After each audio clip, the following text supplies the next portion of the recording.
when Elisabeth began to do workshops, they were for the dying, and it became clear very quickly that the living often needed the work more than the dying. And so the workshops opened up to everybody. And even now, I get letters where I run into somebody who's attended a workshop 15 years ago, and they come up to me and say, I attended this workshop, and it changed my life. They don't say, it was a very nice workshop.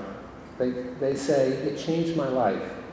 I took a right turn after that workshop, and life has been different ever since.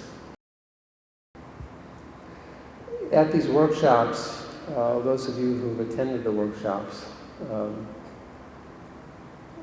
you know that it was a safe place for us to do our work, to find out what it is that was preventing us from living full lives and preventing us from being who we really are. We could analyze exactly why these workshops worked the way they worked and kind of break it down into the pieces. The safe place, the group process, the place to let out the rage and the fear, the fact that Elisabeth demystified the grief work. But the whole was much greater than the sum of its parts. It wasn't just about that.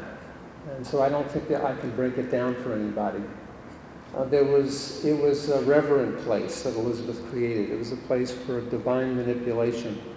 It was a place for, at one workshop, there were 92 or 3 participants, including a 16-year-old who was shipped off by a desperate mother because he tried to commit suicide 3 or 4 times.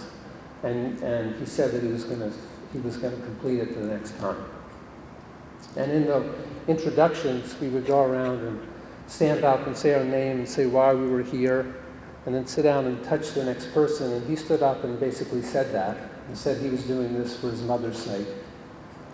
And sat down and reached over and touched the next person next to him, and a 45-year-old man stood up and said, 4 weeks ago, my 16-year-old son committed suicide.